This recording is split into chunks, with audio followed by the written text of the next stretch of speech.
Now जल्दी लिखिए chemical reactions of phenol. Now इससे कम 12 से 15 क्वेश्चंस है, ध्यान दें सब लोग इधर अभी टेस्ट में। केमिकल रिएक्शंस ऑफ फेनॉल, देखो फेनॉल 3-4 तरह से रिएक्शन दे सकता है। एक इस एसिडिक हाइड्रोजन की वजह से, दूसरा इस ऑक्सीजन की वजह से भी अगर होना हो तो हो जाए, तीसरा इस रिंग की वजह से। एक तरह से जो बेंजीन का रिएक्शन था वो फेनॉल का रिएक्शन है। तो सबसे पहले फेनॉल का जो रिएक्शन हम पढ़ेंगे EAS ऑफ फेनॉल, उसके बाद कुछ और पढ़ेंगे।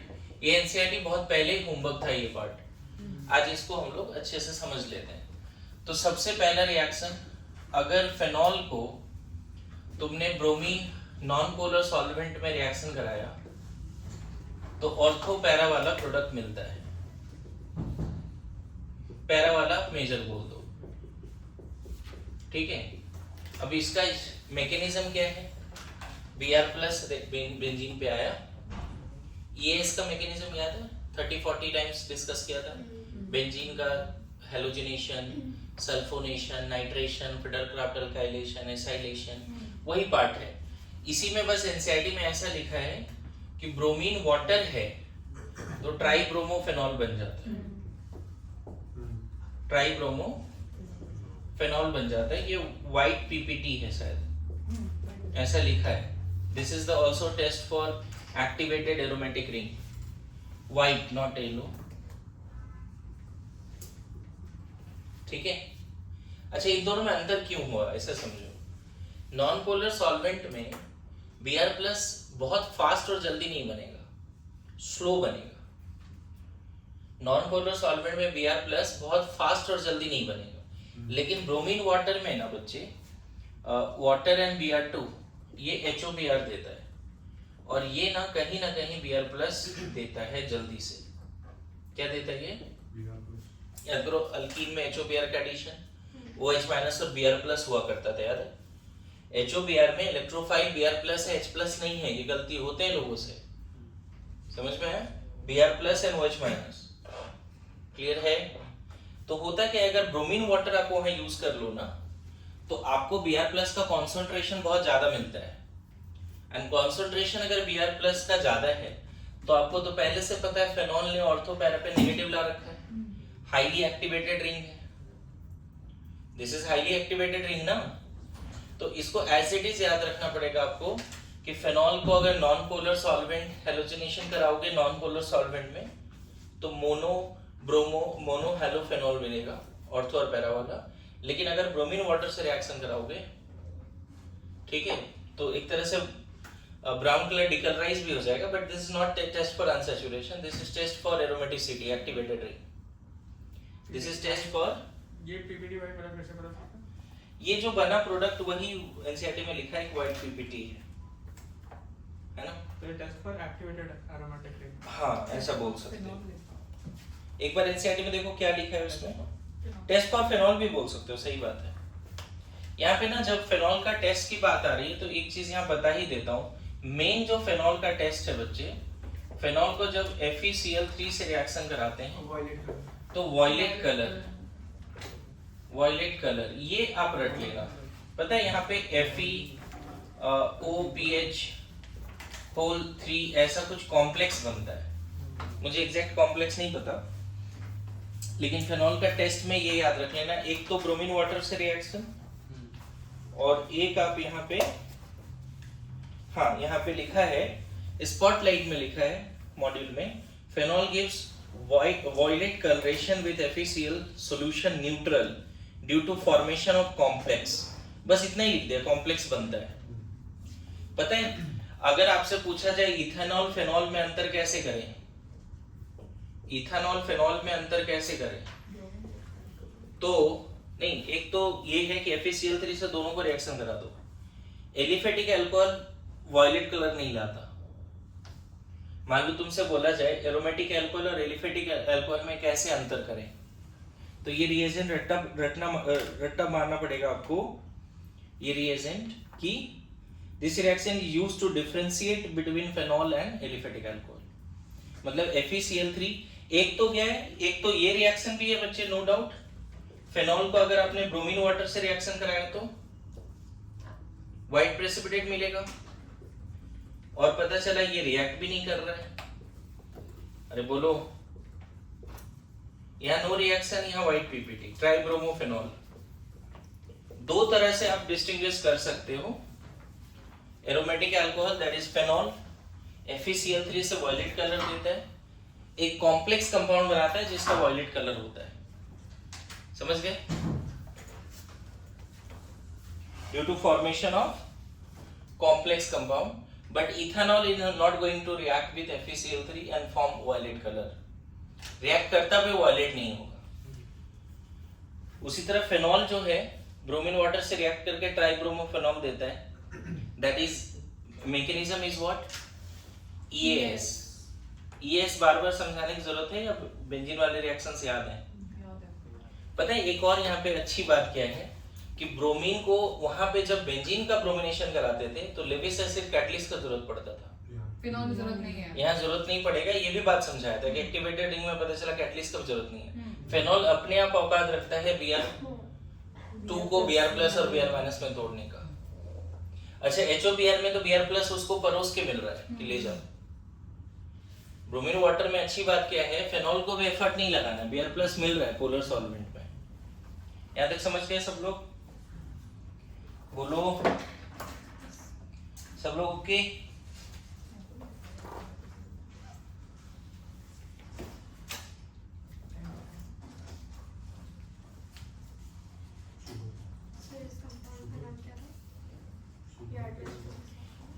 टू 2,3,5 ट्राइब्रोमोफेनॉल, 2,3,5 ट्राइब्रोमोफेनॉल।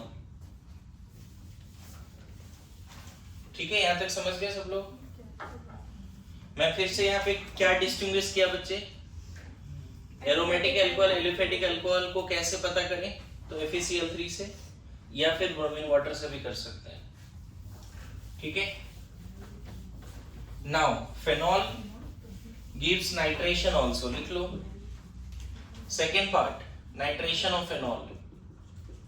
फेनॉल को अगर डाइल्यूट HNO3 से रिएक्शन कराते हैं तो ऑर्थोनाइट्रोफेनॉल एंड पैरानाइट्रोफेनॉल बनता है। ध्यान रखना, यही मेजर प्रोडक्ट है, ऑर्थोनाइट्रोफेनॉल एंड पैरानाइट्रोफेनॉल। यहाँ पे बोर्ड एग्जाम में बड़ा इंपॉर्टेंट क्वेश्चन पूछा जाता है कि ऑर्थोनाइट्रोफेनॉल एंड पैरानाइट्रोफेनॉल में boiling point, melting point, solubility, viscosity, surface tension, volatility, vapour pressure, ये सब कंपेयर करो। ये सारी चीजें कंपेयर करो, इवन एसिडिक स्ट्रेंथ भी कंपेयर करो। ये भी अच्छा क्वेश्चन है एसिडिक स्ट्रेंथ का, जो ये क्वेश्चन भी किसी ने गलत किया था, भूल गए थे कि इसमें H बॉन्ड होता है। कोई तो होगा। देखो, अगर एक कंटेनर में ना सिर्फ A है और एक कंटेनर में सिर्फ B है, मतलब पैरानाइट्रोफेनॉल, समझना। अच्छा, मैं तो मैकेनिज्म बताना ही भूल गया, इंपॉर्टेंट क्वेश्चन में आ गया। ये क्या बना है? NO2+ फेनॉल के रिस्पेक्ट में ऑर्थो और पैरा पे जाएगा। ये बात क्लियर है क्या? इसको बताने की जरूरत है क्या हो रहा है? ठीक है, देखो ऑर्थोनाइट्रोफेनॉल में ना इंट्रामोलिकुलर H बॉन्ड होता है, समझे? ऐसा। एंड पैरानाइट्रोफेनॉल में इंटरमोलिकुलर H बॉन्ड होता है। देखो इसका H बॉन्ड कैसे चलता है, देखना, ध्यान देना।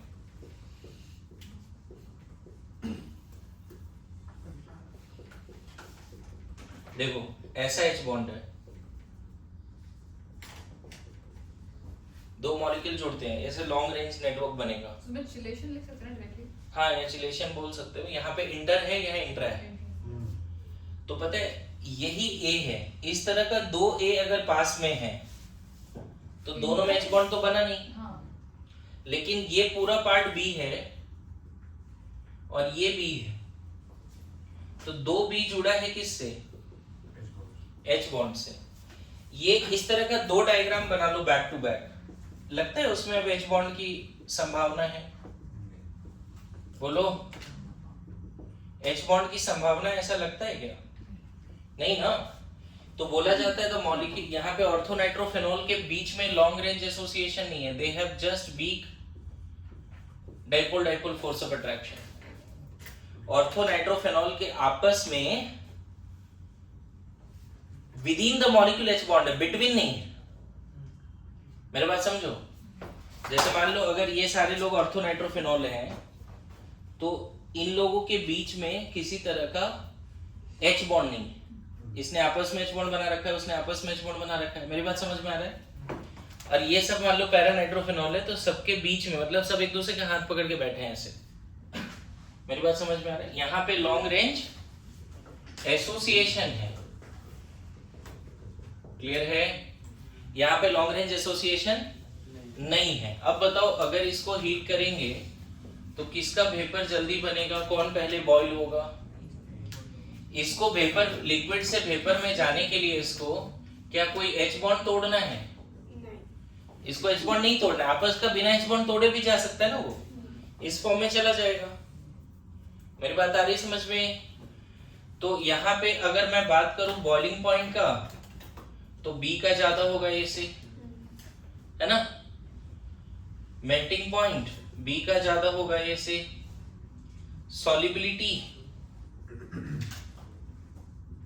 बी का ज्यादा होगा ए से।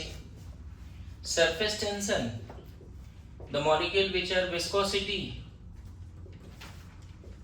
समझ गए? सिर्फ vapour pressure and volatility, volatility ये ए का ज्यादा होगा बेसिकली।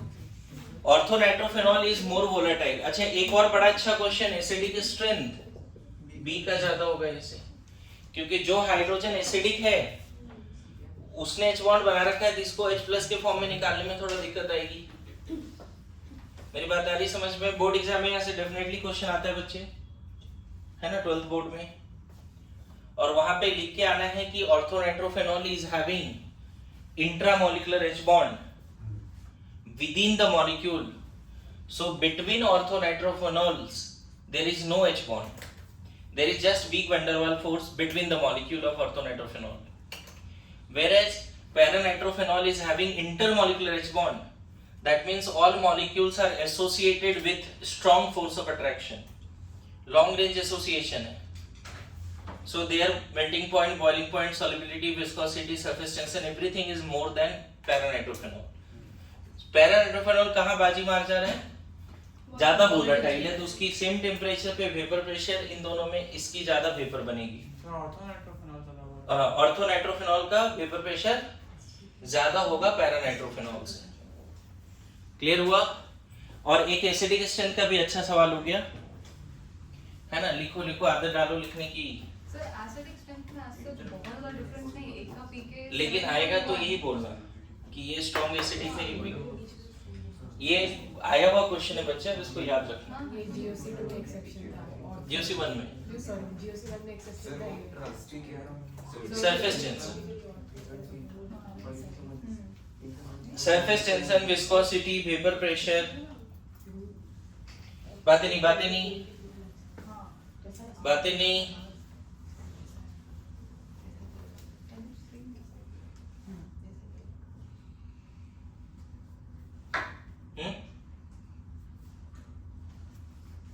सर अगर ऑर्थोप्रेसोल है और पैराप्रेसोल है तो उसमें एसिडिक स्ट्रेंथ ज्यादा किसका बोलेंगे? प्रेसोल में, प्रेसोल है, ऑर्थो वाले में H बॉन्ड तो होगा नो डाउट, प्रेसोल में, ऑर्थो वाले में।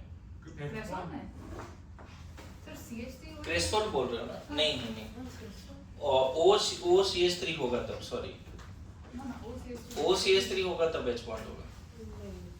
नहीं, OH एंड CH3 उसमें आई गेस पैरा वाला को बोलो। सर दोनों का एग्जैक्टली सेम दिया हुआ ठीक है, लेकिन अगर ऐसा क्वेश्चन आ गया मेरे को तो भी पैरा वाला पैरा को ही लग रहा है, बट उन्होंने एनसीईआरटी डेटा में 10.2 10.2 दोनों के दिया है। मुझे लग रहा है कि अगर आ गया क्वेश्चन तो वहां पे ये आंसर होगा और पैरा का ज्यादा है, दोनों बराबर वाला नहीं दिया रहेगा। ठीक है, हाँ जी, ये कैसे बना समझ में आया? ओके देखो ये सारे रिएक्शंस तो हम लोग बेंजीन में भी पढ़े थे, कुछ नए रिएक्शन कॉल्वेज और रीमर टीमर यहाँ पढ़ना है मुझे, इसीलिए थोड़ा टाइम बनाओ, है ना, जल्दी करो थोड़ा। अच्छा इसी फेनॉल को अगर कॉन्सेंट्रेटेड नाइट्रिक एसिड से रिएक्शन करा दिया पिक्रिक तो एसिड कॉन्सेंट्रेटेड HNO3, ये लिख के रख लो क्या बनता है, picric acid.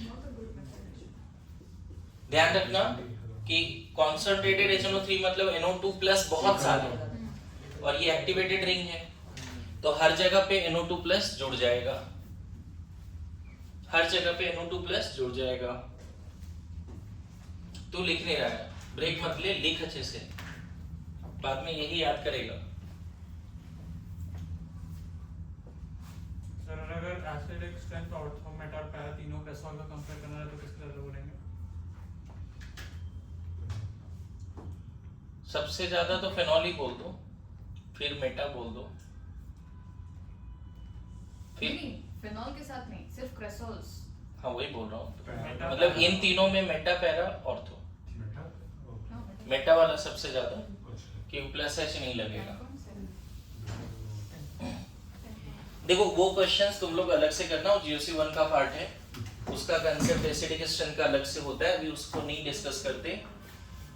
Now next reaction कॉल्वेज, एक बात नहीं, कॉल्वेज रिएक्शन। देखो रिएक्शन क्या है समझो, फेनॉल को सबसे पहले हम बेस से रिएक्शन कराते हैं NaOH से, फिर CO2 से, फिर एसिडिक वर्कअप करते हैं, एंड मेजर प्रोडक्ट होता है सैलिसाइलिक एसिड।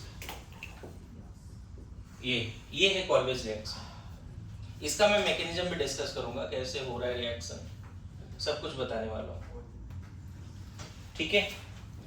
क्या नाम है वो, कार्बोक्सिलिक एसिड वाला कॉल्वेज रिएक्शन नहीं है, समझ गए, कॉल्वेज इलेक्ट्रोलिसिस नहीं है, सिर्फ कॉल्वेज है। अगेन 4-5 क्वेश्चन सिर्फ इस पे दिख सकता है, इसलिए ध्यान देना मैकेनिज्म को अच्छे से। अभी ना सिर्फ फेनॉल टेस्टिंग इस वीक लेने का मतलब बस यही कि मैं चाहता हूँ फेनॉल अच्छे से पढ़ो, हर जगह से क्वेश्चन करो, है ना। नाउ देखिए मैकेनिज्म क्या है, पता है, पहले तो एक बात समझो, फेनॉल डायरेक्टली CO2 के कार्बन पे अटैक नहीं करता है। हम पहले एसिड बेस रिएक्शन कराते हैं, फेनॉल को जब तुमने NaOH से रिएक्शन कराया तो वाटर OH- H+ निकल गया, सोडियम फेनॉक्साइड बन गया। अब बताओ कौन सा रिंग ज्यादा एक्टिवेटेड है, A या B? बी। क्योंकि O- का प्लस M और ज्यादा है OH के रिस्पेक्ट में। पहला स्टेप एसिड बेस है, दूसरा स्टेप देखो बड़ा सिंपल है, दूसरा स्टेप में फेनॉक्साइड आयन के तरफ जब CO2 आता है तो देखो ये वाला रिएक्शन नहीं है कि ये यहाँ अटैक कर लिया, ये पाई बॉन्ड टूटता है और पाई इलेक्ट्रॉन यहाँ अटैक करता है। पर ऐसा क्यों? वही वाली बात है, जैसे यहाँ रेजोनेंस करोगे यहाँ भी तो नेगेटिव क्लाउड है, नेगेटिव क्लाउड इस पे भी है और नेगेटिव क्लाउड इस पे भी है, तो कार्बन कार्बन ज्यादा अच्छा बॉन्ड होता है ना, कार्बन ऑक्सीजन इस पे। नेगेटिव क्लाउड तो हमेशा कार्बन से ऑक्सीजन पे ही ज्यादा रहेगा। सिंपल ऐसे भी समझ सकते हो कि एक्टिवेटेड रिंग और इलेक्ट्रोफाइल है तो ऑर्थोपैरा पे जाता है, एक वो भी अप्रोच है। एक्टिवेटेड रिंग है और इलेक्ट्रोफाइल है, जैसे अभी फेनॉल और NO2 प्लस आया था तो वो बेंजीन पे गया था। देखो मैंने बोला ना, एक hard acid prefer hard base and soft acid prefer soft base, ऐसी वाली बात है। तो कार्बन विल प्रेफर कार्बन, ऐसा। अगर यहाँ C- और O- का ऑप्शन है तो C- ज्यादा रिएक्टिव है, तो ये पैरा पे क्यों नहीं होगा? दोनों जगह पे होगा, लेकिन यहाँ पे इसके पीछे एक लॉजिक ऐसा दिया है, ध्यान देना, बड़ा सिंपल मैकेनिज्म है जी, कॉम्प्लिकेटेड नहीं है, क्योंकि हमने पहले पढ़ रखा है इसको। यहाँ पे देखो ऐसा हो जाता है, यहाँ O- बना, राइट, देखो ना, ये टूटा यहाँ प्लस यहाँ माइनस, ये माइनस इस कार्बन पे गया, ये भी तो टूट रखा है ना, यहाँ माइनस यहाँ प्लस यहाँ माइनस, और यहाँ पे भी पाई बॉन्ड तोड़ने की वजह से क्या हो गया, यहाँ प्लस यहाँ माइनस, तो ये माइनस ये प्लस जुड़ गया, प्लस कहाँ रहेगा इस कार्बन पे, माइनस कहाँ रहेगा इस कार्बन पे, और एक माइनस जो ओवरऑल है वो तो रहेगा ही, ओवरऑल इस पे तो माइनस है ही, उसको तो रहने दो। फेनॉक्साइड को CO2 से रिएक्शन करा रहे हो। ओवरऑल देखो नेगेटिवली चार्ज न्यूट्रल, तो ओवरऑल एक नेगेटिव तो दिखेगा ना, और यहाँ पे देखो नेगेटिव है, पॉजिटिव नेगेटिव नेगेटिव। यहाँ तक समझ रहे हैं सब लोग? बोलो। नहीं, टोटोमराइजेशन अभी नहीं करना है। यहाँ एक H भी छुपा हुआ है, ये बात तो क्लियर है। कर देंगे। अरे यहाँ एक H भी छुपा हुआ है ना, बेंजीन वगैरह। लेकिन मैं ये बोल रहा हूँ कि यहाँ पे पैरा वाला ही ऑर्थो वाला क्यों मेजर है, उसके पीछे लॉजिक देखो। ये सोडियम आयन ना इन सब के बीच में चिलेशन का काम करता है, ये भी एक लॉजिक है। जब भी आपको कॉल्वेज में NOH दिखे, CO2 ये दिखे, तो पैरा वाला नहीं बनाना। हर जगह मैंने बोला पैरा वाला बनाओ, लेकिन ये O- इतनी बल्कि ग्रुप नहीं है कि वो क्राउडिंग कर रहा है ऑर्थो और पैरा के लिए। लेकिन पैरा पे इसलिए आता है क्योंकि कुछ 6 मेंबर रिंग जैसा बनता है। और इसके बाद का स्टेप बड़ा सिंपल है बच्चे, ये H+ को निकाल दो, इंट्रामोलिकुलर प्रोटॉन ट्रांसफर कर सकते हो। ये H+ निकला, यहाँ पाई बॉन्ड, इसको यहाँ भेज दो, है ना। देखो तो फिर से क्या बन गया, फेनॉल, और यहाँ क्या है CO-। लास्ट में एसिडिक वर्कअप कराया था हमने, बोलो आ रहा है समझ में? दो चीजें ध्यान रखना कि ऑर्थो वाला ही मेजर होता है। कॉल्वेज रिएक्शन में फेनॉल के ऑर्थो पे एसिडिक ग्रुप को इंट्रोड्यूस किया गया है। कॉल्वेज रिएक्शन में फेनॉल के ऑर्थो पे COH लाया गया है ना। अच्छा, फेनॉल डायरेक्टली CO2 से अटैक नहीं करता, इसीलिए फेनॉल को पहले NOH से रिएक्शन करा के फेनॉक्साइड बनाया। Phenoxide is very strongly activated, phenoxide is very strongly activated. समझ में आ रहा है कैसे बन गया सैलिसाइलिक एसिड? समझ में आया? यहाँ पे एक चीज रट लेना, अगर यहाँ KOH वगैरह होता ना तो पैरा वाला शायद मेजर दिया रहता है। अगर पहला KOH होता, फिर CO2 होता, एंड फिर H+ होता। NaOH वो 6 मेंबर रिंग का काम करता है, K+ का साइज थोड़ा ज्यादा है तो वो 6 मेंबर रिंग नहीं बनाता। एक फैक्चुअल क्वेश्चन बस दिया आपको कि अगर, लिखिए लिखिए जल्दी लिखिए,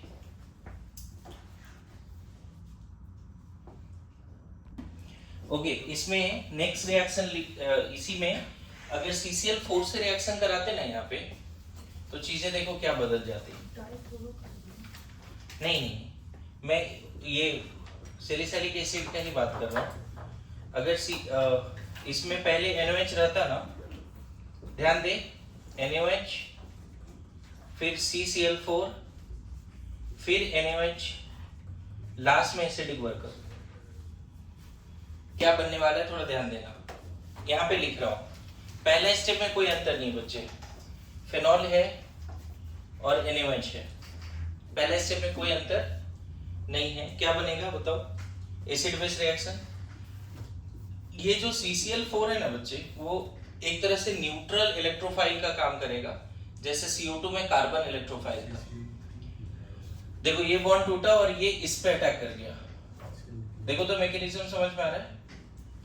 पहले ये दोनों रिएक्ट किया, फेनॉक्साइड बना, फिर फेनॉक्साइड की तरफ जब CCl4 आएगा, फेनॉक्साइड की तरफ जब CCl4 आएगा तो देखो ऐसा होने वाला है।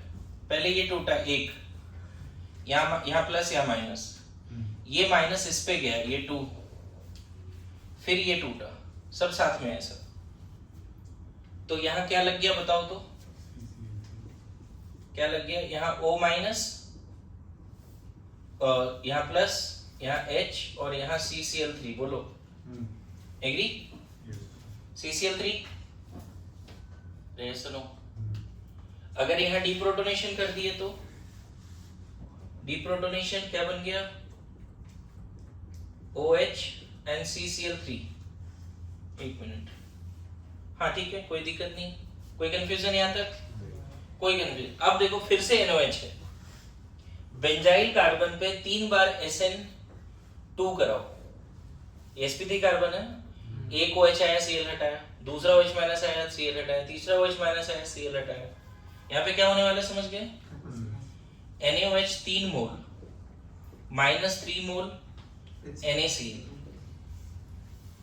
कैसे हुआ देखो, OH माइनस है, एक Cl निकला, दूसरा OH माइनस है, दूसरा Cl, तो यहाँ पे क्या लग गया बताओ तो, OH, और यहाँ पे 3 OH है, बोलो सेम कार्बन पे 3 OH होगा तो क्या होगा, अब इसको निकाल और यहाँ से ये निकाल, क्या हो गया, फिर से कहीं ना कहीं फिर से क्या हो रहा है, COH, मतलब मेन एनसीआईटी में ये रिएक्शन है।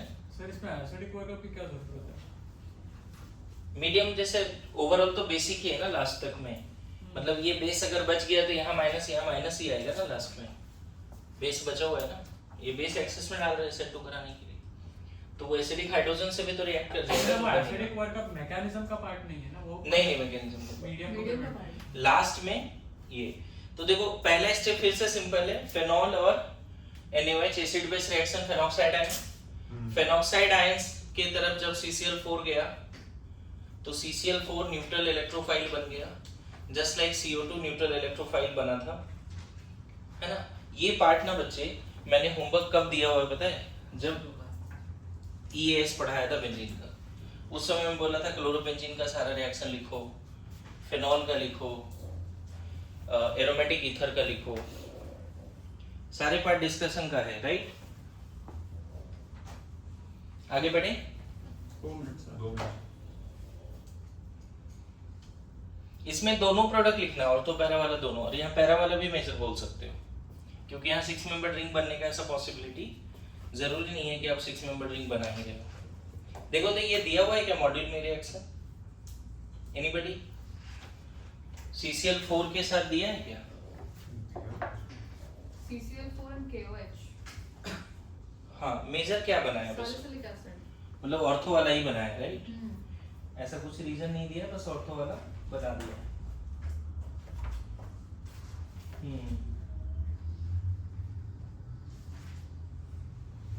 कॉलवेज में CO2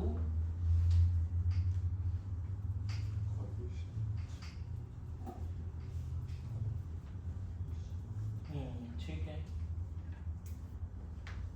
अच्छा CO2 जब लिया है तो उसका नाम लिखा है कॉलवेज स्किमेटिक, और CCl4 लिखा है तो कार्बोक्सिलेशन लिखा है, ठीक है, कोई नहीं, उतना डिटेल में नहीं भी लिखेंगे चलेगा।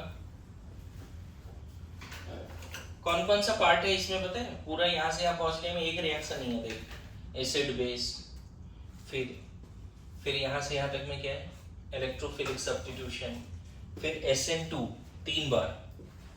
सर उसमें से मेजर किसको बोलेंगे, पैरा? मॉड्यूल में तो पैरा ऑर्थो वाला ही दिया हुआ है, वही रखो। NaOH के केस में ऑर्थो वाला ही रखो, KOH के केस में दिया है ऑर्थो। मतलब KOH and CCl4। मैं तो बोलूंगा इसमें दोनों ही बनाना, ऑर्थो पैरा वाला दोनों। हाँ जी, कितना कांड हुआ है इसमें देखो तो, पहले एसिड बेस, फिर ये वाला पार्ट यहाँ से यहाँ तक क्या है, यहाँ से यहाँ तक क्या है, EAS या ESR या AES, याद आ रहा है, फिर 3 बार SN2। सर NaOH और CCl4 के रिएक्शन को भी रीमट इवन बोलते हैं क्या? नहीं, वो तो बेंजाल्डिहाइड के लिए होता है ना।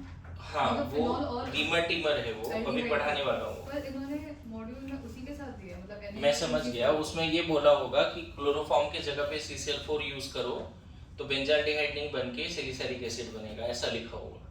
लेकिन जब भी रीमर बोलेगा एनसीईआरटी में तो वहाँ क्लोरोफॉर्म लेना है, अभी बताता हूँ मैं तुरंत। ये 3 रिएक्शन रटो आप फिलहाल के लिए। अगर आपने फेनॉल को NaOH CO2 H+ से रिएक्शन कराया सैलिसिलिक एसिड, फेनॉल को KOH CO2 पैरा वाला, और फेनॉल को अगर NaOH CCl4 फिर NaOH, यहाँ देखो NaOH बदल रहा है, 3 बार हो गया, ये NaOH एसिड बेस के लिए और ये NaOH है SN2 के लिए, लास्ट में एसिडिक वर्कआउट। क्लियर है?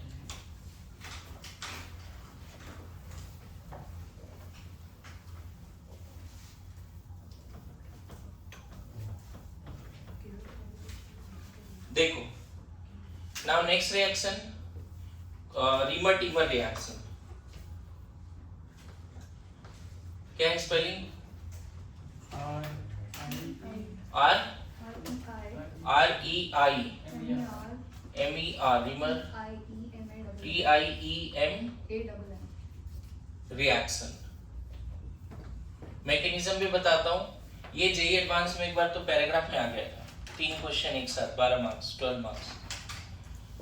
देखो ये भी फेनॉल का रिएक्शन है।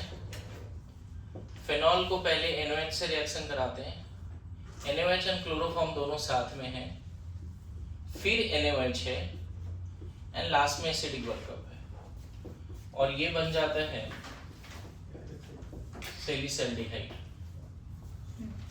है ना। मैकेनिज्म क्या है, इसमें पूछा जाता है कि इलेक्ट्रोफाइल क्या है, ओवरऑल रिएक्शन क्या है। देखिए सबसे पहला स्टेप 2 बार एसिड बेस रिएक्शन है। पहले फेनॉल से भी NaOH रिएक्ट किया, समझ में आया?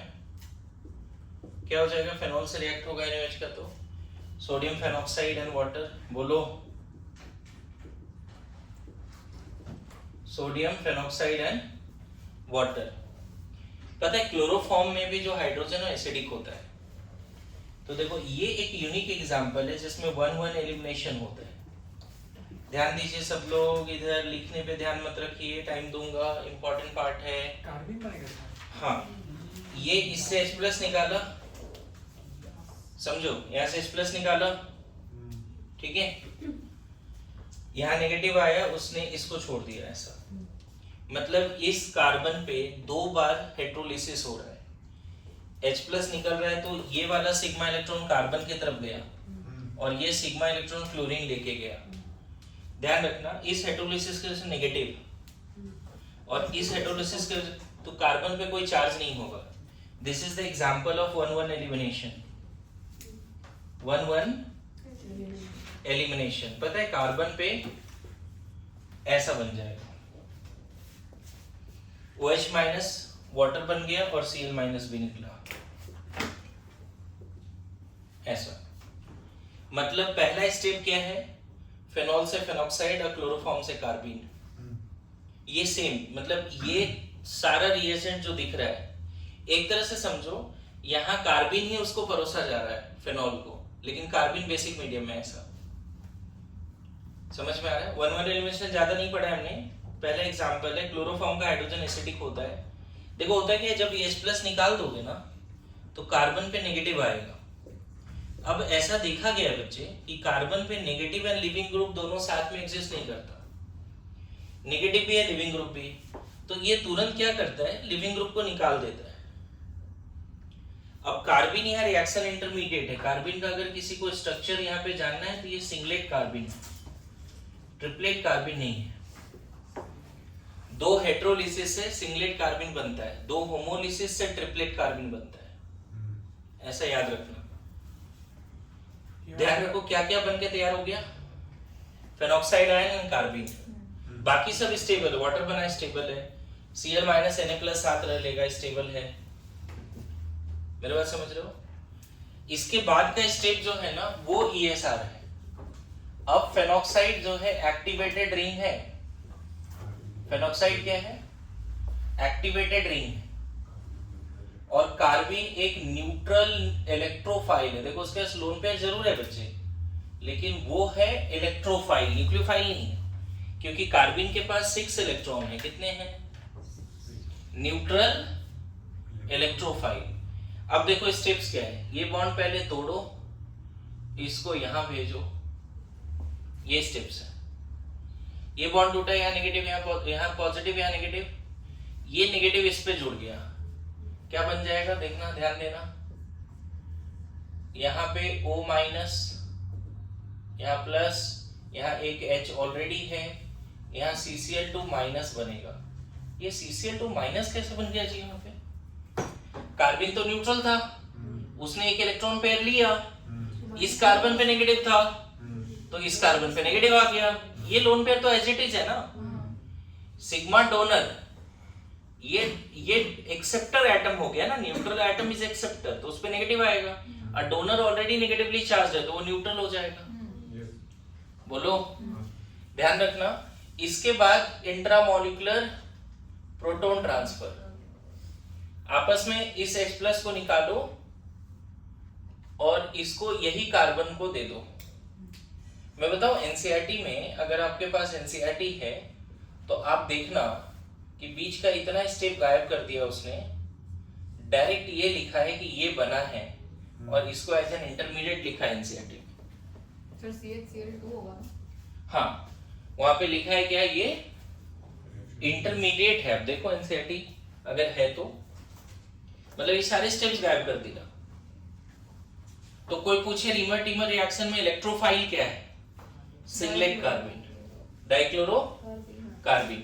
अभी तक नहीं कंप्लीट हुआ, अभी तक पता है यहां तक हो चुका है, मतलब अभी तक सिर्फ पहला पार्ट हुआ है। पहला पार्ट मतलब एसिड बेस होने के बाद फेनॉक्साइड और कार्बिन के बीच में रिएक्शन होने के बाद ये बन गया। अभी तक सिर्फ फेनॉल और ये फर्स्ट पार्ट कंप्लीट हुआ है। फिर से रिपीट कर रहा हूं, phenol NaOH reaction phenoxide, chloroform NaOH reaction carbene. अब कार्बिन और फेनॉक्साइड दोनों को एक दूसरे का जरूरत है। Carbene reaction intermediate, that is not ultimate product. Reaction के दौरान जैसे कार्बोकेटाइन बनता है उसी तरह बहुत ऐसे। अब तो वही हो जाएगा ना कि OH आएगा, Cl2 अब 2 बार SN2, अब 2 बार 2 मोल NaOH ले आओ minus 2 mole water, twice of SN2। आया समझ में, है ना? पता है 2 बार, अगर मैं एक काम करता हूं, पहले 2 मोल NaCl निकाल ही देता हूं, फिर यहां क्या बन जाएगा, O माइनस CH OH। देखो तो, बोलो। अब इसके बाद डीप्रोटोनेशन करो, क्या बनेगा, डिहाइड्रेशन, क्योंकि सेम कार्बन पे 2 OH स्टेबल नहीं होता। क्या बन गया, O माइनस और यहां CHO। एंड लास्ट स्टेप क्या है बच्चे, एसिड इक्वल का। देखो ध्यान देना, ये स्टेप 1, स्टेप 2 को फिर सर्कल में ला दिया, समझे?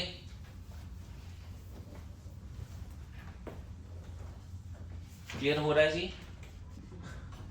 ओके, ये याद कर लेना बच्चे। इसमें मैंने बताया ना जी, एडवांस में पैराग्राफ आया था। मैं चाहता हूं कि अगर एडवांस का PYQ है तो वो पैराग्राफ आज जाके सॉल्व करो, ठीक है?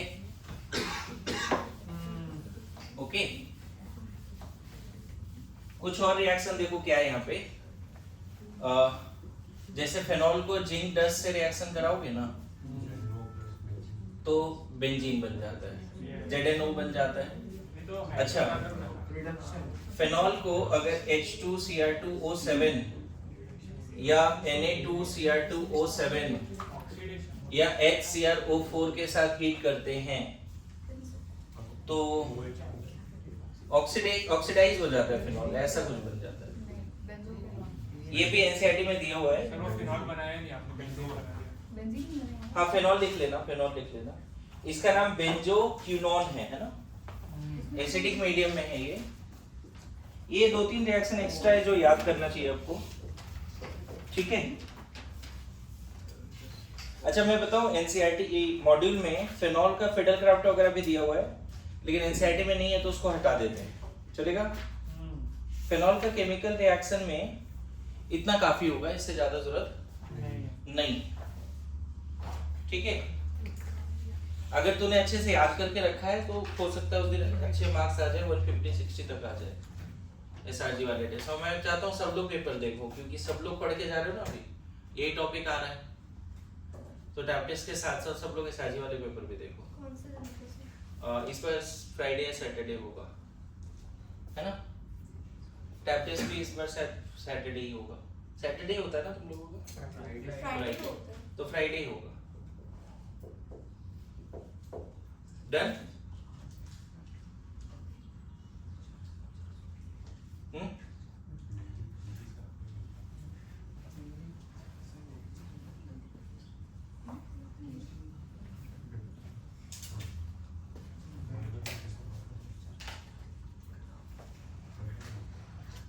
इसका नाम क्या बोला? बेंजोक्विनोन। Para benzoquinone. ठीक है, कुयो ना ये एग्जैक्टली याद करने वाला पार्ट है। रिडक्शन ऑफ फिनॉल से बेंजीन, ऑक्सीडेशन ऑफ फिनॉल से। पहला वाला पार्ट क्या था? रिडक्शन ऑफ फिनॉल, और दूसरा पार्ट क्या है? Oxidation of phenol. समझ गए? रिडक्शन ऑफ फिनॉल से बेंजीन बन जा रहा है। तो पता है method of preparation of benzene में वो रिएक्शन है। Aromatic compound method of preparation of benzene में फिनॉल से बेंजीन बनाने वाला रिएक्शन है। ओके, बढ़िया। एक दो रिएक्शन और है जो हम लोग नेक्स्ट क्लास में करेंगे। अभी एक बात बताओ, कुछ चीजें समझाता हूं तुम्हें। जो चूंकि इवेंट होने वाला है तुम्हारा, है ना? इवेंट बोल रहा हूँ, ट्रिप प्लान हो रहा है ना, इमेजिक का ट्रिप एंड ऑल, पता है तुम लोगों को? ठीक है। कल मेरे से मेरा दीदी का बड़ा बेटा है, नेफ्यू है, जेएनयू में है वो। तो बोल रहा था कि अब डांडिया नाइट हो रहा है, पढ़ाई भी शुरू हो गया है, फर्स्ट ईयर में है अभी, थोड़ा थोड़ा उसको एक्साइटमेंट है कि C++ है, C है, क्या करें, पढ़ाई करें या मस्ती कर ले पहला सेमेस्टर। मतलब पहला ही ऐसा आ रहा था, मेरे से पूछ रहा है कि पहला सेमेस्टर मस्ती कर ले क्या, ऐसा। तो मुझे नहीं समझ में आ रहा था मैं क्या बोलूं। तो एक बात मुझे इतना समझ में आता है, मैंने जो उसको समझाया वो तुम्हें समझाता हूँ। एज ए फैमिली मेंबर मैंने उसको समझाया कि तुम्हारे टैलेंट और तुम्हारा गोल जो ड्रीम है उसमें एक ब्रिज है, उसके बीच में एक ब्रिज है, ऐसे समझो। उस ब्रिज को कैसे पूरा किया जाए? तुम टैलेंटेड है, सब टैलेंटेड है। मान लो तुम्हारा एक ड्रीम कॉलेज है, एम्स है, जीएमसी है, और तुम्हारे पास वो टैलेंट भी। लेकिन होता है ना कि टैलेंट और कॉलेज के बीच में अभी तो गैप है ना, 6 महीने, साल भर, 6 महीने, कम से कम 8 महीने। कैसे पता चलेगा कि हम सही कर रहे हैं, नहीं कर रहे हैं? इसमें एक चीज होता है, जैसे उसका क्या है, उसका एम है कि 4 साल के बाद एक अच्छा सॉफ्टवेयर डेवलपर बनना है, ऐसा उसका एम है। मैं बोल रहा हूँ कि जैसे सचिन तेंदुलकर का कोई कोच है था, क्या वो सचिन से अच्छा खेलता होगा क्रिकेट? हो सकता है स्टार्टिंग में जो फर्स्ट टाइम बच्चा जैसा गया होगा उस समय वो कोच अच्छा जानता होगा, नहीं? समझना बात को। मेरे लिए ना, मतलब क्लास 6 में एक मुझे पंडित सर मिले थे, और वो आज तक मुझे कभी नहीं बोलते, क्योंकि उन्होंने फर्स्ट ट्रांसफॉर्मेशन मेरे अंदर लाया, वो टीचर। लोग अपने टीचर मेंटर्स का इतना रिस्पेक्ट क्यों करते हैं? क्योंकि वो उनसे बेटर है इसलिए।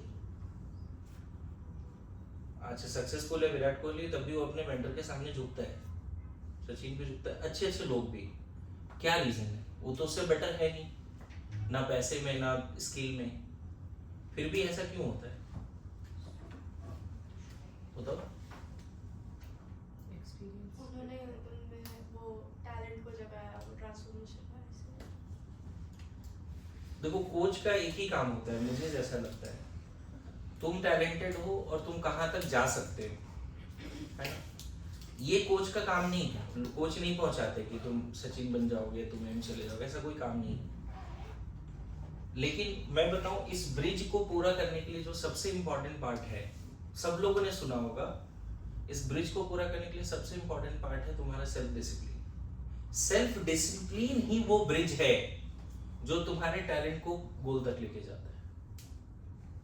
कोई बोले क्या है ब्रिज, तो वो सेल्फ डिसिप्लिन है। और उसको क्रिएट करने में, उसको मेंटेन करने में कोच एक स्ट्रिक्ट डाइट देता है, स्ट्रिक्ट प्लान देता है, बहुत सारे होमवर्क्स देते हैं, मेरे पास समझ लो, ताकि वो मेंटेन हो डिसिप्लिन। तो मैंने उसको बस यही बात बोली कि तुम देख लो ब्रिज ना टूटे, बस तुम पूरे एक सेमेस्टर गैप लोगे तो ब्रिज तो टूटेगा ना। ऐसा भी नहीं हो सकता कि हम दिन रात पढ़ रहे हैं, बीच में एक दिन ब्रेक लेने से अगर ब्रिज टूट रहा है तो मत लो ब्रेक, मैं सीधा बोल रहा हूँ। ऐसा तो कैसे डिसाइड करे कि जाना है या नहीं जाना है? इमेजिका भी जो प्लान बन रही है, जाना नहीं जाना, कैसे डिसाइड करें? अगर उस एक दिन के ब्रेक से ब्रिज टूट रहा है तो मत जाओ। लगता है नहीं उस एक दिन के ब्रेक से ब्रिज और मजबूत बन सकता है, मेरी बात समझ लो, तो टेक द डिसीजन। तो मैंने यही लाइन उसको बोला कि तुमको लगता है 5 दिन 10 दिन नवरात्रा में गरबा डांस करने में, सोसाइटी क्लब वगैरह में ज्वाइन करने से तुमको मजा आएगा, ब्रिज नहीं टूटे, करो ना, कोई नहीं रोका है। कॉलेज में भी यही चीज होगा, समझ लो बात को। तो मेंटर्स और जो कोच होता है उनका बस यही काम है, कोशिश तो हम सब में करते हैं कि उस तरह का सेल्फ डिसिप्लिन आ जाए, लेकिन हम कहीं हद तक इंसान ही हैं और तुम भी इंसान हो, हम सबको नहीं उस तरह से कन्वर्ट कर पाते और ना ही तुम खुद को कन्वर्ट कर पाते। तो ये ध्यान रखना अभी से लेके नीट तक का जर्नी में तुम्हारा एक ब्रिज ना टूटे, and bridge is made of self discipline. 5 दिन 10 दिन किसी तबीयत खराब हो गया, ब्रिज खराब हो जाती है, एक चैप्टर ही गायब हो गया, फिर थोड़ा मेहनत करना पड़ता है तब जाके ट्रैक पे आता है। और ब्रिज में सबसे ज्यादा दिक्कत है तुम्हारा बैकलॉग्स, सेल्फ डिसिप्लिन ही है ब्रिज में गैप आता है, समझ गए क्या? तो कोच क्या करता है, कोच को तुमसे ज्यादा, मैं सीरियसली बोल रहा हूँ, जो एम्स जाएगा इस क्लास में भी मेरे से अच्छा केमिस्ट्री तुम लोग सॉल्व कर पाओगे मुझे लगता है, लेकिन वो पॉइंट है ही नहीं।